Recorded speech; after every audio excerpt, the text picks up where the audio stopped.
So, the first thing I want to explain is why I'm making these videos. If you want to skip ahead to the tutorial, there will be a footnote in the upper left side of the screen, and you can just fast forward to there. Otherwise, you can stay here and listen to me ramble for a minute or two. I'm a video gamer, I love video games, but I am not a professional gamer. I don't make a living off of it, and there are many people who are better at it than me. For Mirror's Edge games in particular, speedrun videos are amazing. These pros do some of the craziest crap I have ever seen and get the best times worldwide. Not everyone has that skill or the time to learn how to do it. And while the techniques you learn from speedrun videos are helpful, some people just want to get their 3 stars and call it a day. So, I'm introducing a new video set called Dashes for Dummies.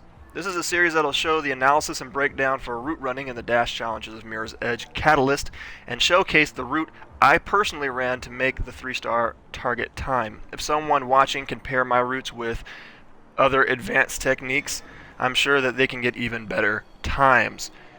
In this video, instead of just showing you a video of me figuring out a route to run in, I'm going to show you how to make your own routes.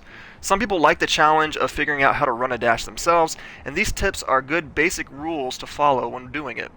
When we're done, you should be able to run a dash and, without help, make an original dash route. And by original, I mean you didn't steal it from anyone. So, step 1 is to casually run your dash. This is where it all starts. It's a new dash, you have no idea what the best route is. The best thing to do is just run it. For one, it's a way to test your natural running ability, pitting your instincts against the creator's sadistic tendencies. It can be good fun. Second, a casual run will give you a feel for the map, and will let you know where you'll be starting at and where you'll be finishing. Third, it will lead us to step 2. So we're just going to go ahead and do a fresh run for Birdman's Run.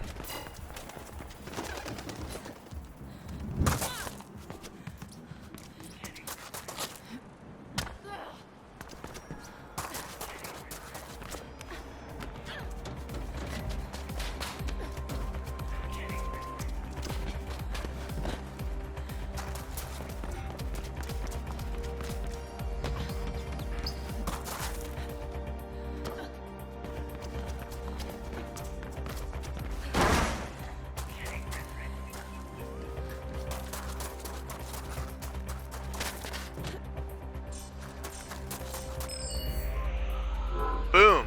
3 stars, first try. Which is interesting, because we didn't really even take any shortcuts.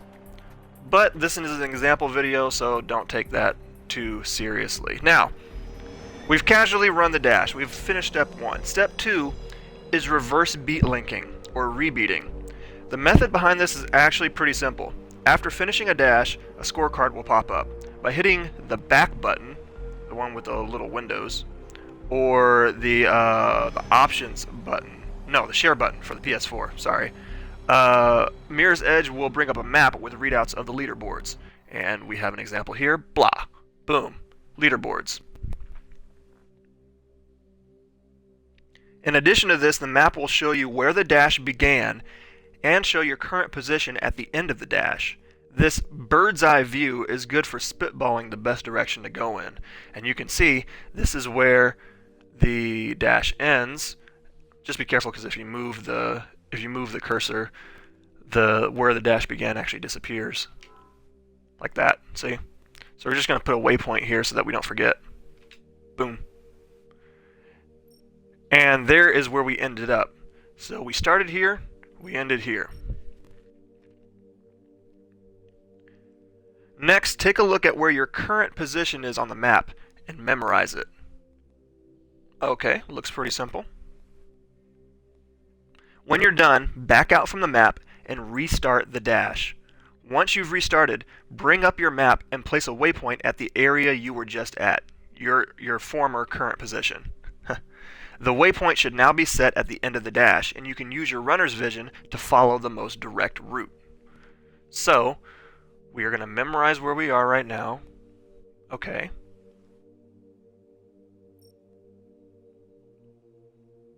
Alright, I think I can remember that. We're going to restart.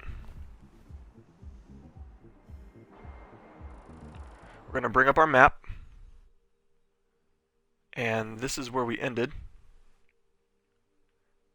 And we're going to set our waypoint right there.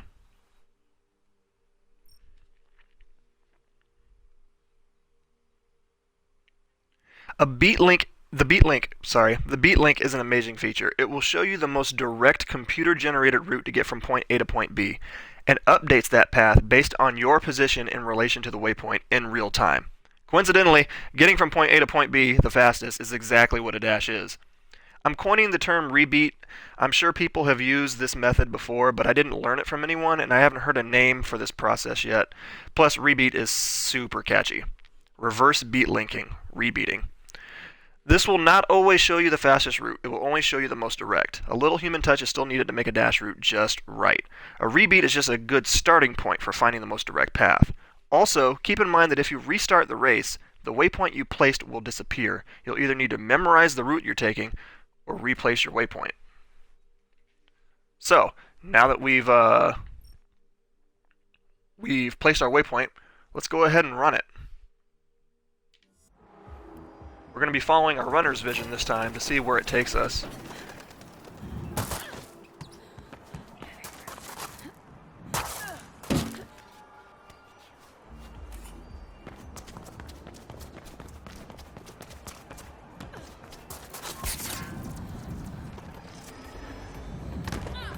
Ouch. That's not good. Alright, I'm going to have to tweak that a little bit.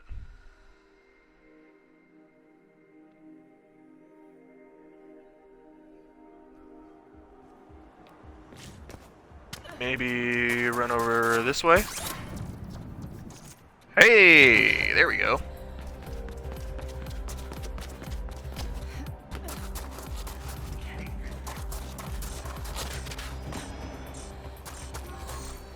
Where'd the... Oh, it's over there. Ah, okay. See what we did there?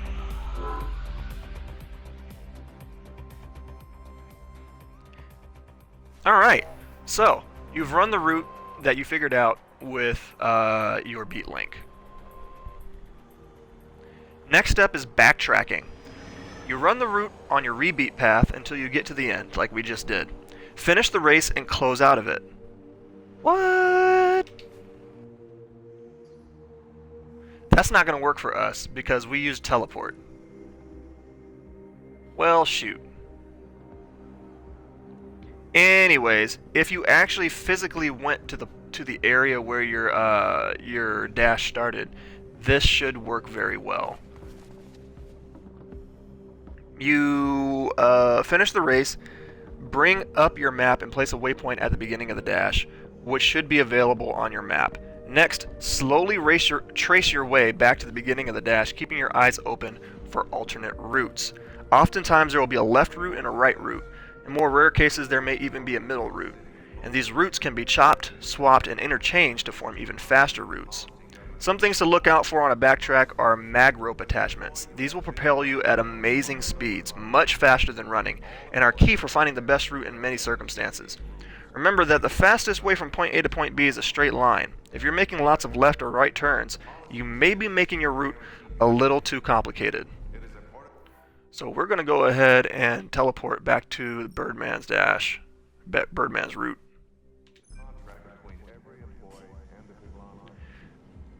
And once we get back, we'll go over step 4. Step 4 is advanced techniques. Most of these techniques will require movement upgrades, so if you don't have your movement tree fully upgraded, you may not be able to do some of these. Some of the advanced movements from the original Mirror's Edge are locked behind an upgrade tree. If you need to unlock them, run story missions and side missions to get experience points. So, first up on our list is rolling and skill rolling. Straight from the original game, rolling is now a purchasable upgrade. Rolling is pretty essential, mostly because it helps you maintain momentum after significant height drops. If you don't roll after a drop, you risk slowing down due to injury, and no one wants that. Skill rolling is another purchasable technique that isn't used often, but is still helpful. After sliding, press RT, or R2 for PlayStation users, to perform a roll immediately afterwards to keep your momentum. If you're going underneath an obstacle, make sure to only press RT or R2 after getting past the obstacle. If you perform it too soon, the skill roll will fail. So I'm going to show you a little bit of an example of a roll. Boom, rolling, done. And for a skill roll, we'll run forward a little bit, slide, boom, skill roll. Now that skill rolls aren't really used too often. They're mostly just for if you go underneath a obstacle that you can't jump over quickly. Slide, roll. And I almost went off. See, it keeps your momentum really good. It makes you move forward really fast. Shifting. Okay, shifting, and it took me a while to understand and truly appreciate shifting. It's a new feature for Mirror's Edge Catalyst. Shifting is basically a speed boost in any direction using the R2 or RT button. It works best for sudden changes in directions and starting from a resting position. Using it while going full speed, though, isn't very effective. The best times to use shift are when standing still, after a roll or skill roll, after climbing an object, and whenever the direction you want to go is slightly offset from the direction you're actually going. So right now we're at a resting position. And as you can see, starting off, it's just, it takes a second to get up to full speed. But if you're at a resting position and you use shift, boom, all of a sudden you're running full, well, not full speed, but pretty close. Full speed won't be until your little focus meter down at the bottom actually gets full. And if we do a roll, boom. I just use shift right after the roll. It helps you pick up your speed a little bit, not much, but it's enough to count in some time trial scenarios. Roll, shift. Another thing this could be useful for is if you need to suddenly change direction. One of the upgrades you can unlock is rapidly doing a 180. You press R1 or RB for Xbox, and it does a complete 180, and you're looking in the opposite direction. Now, if you have to do this for a time trial, you can do your RB and then do a shift to immediately start moving in the direction you're now facing. It's a great way to pick up speed, and it cuts very, very little amounts of time off of your time trial, and it can help you get that score that you're trying to get. Curl jumping. Now, unfortunately, I don't know much about curl jumping. It involves jumping and immediately holding LT or L2 to pull up your legs. Lots of pro players used it in the original Mirror's Edge to build up an insane amount of speed very, very quickly. While I personally am not good at it, another YouTuber, G101, I don't know how to pronounce that, sorry. He used it to set some pretty impressive records in the beta. I'm going to put a link to his channel below if you'd like to check it out. And that's the end of this video. It's my first time doing something like this, so I'm not going to talk your ear off about liking or subscribing. I don't know if I'm ready for that kind of commitment yet. But if you do want to see more videos like this, leave a message below and tell me how I'm doing. I have videos of 3 stars for all the Mirror's Edge Catalyst early access dashes, so I'll eventually put them up at some point. Right now I'm limited to 15-minute videos for the next few months because of a random flag on one of my old song videos. So some of my videos may be uploaded in pieces, but thank you for watching and good luck. And in case there's extra time on this video, I'm just going to go ahead and see what's the fastest time we can get on Birdman's run.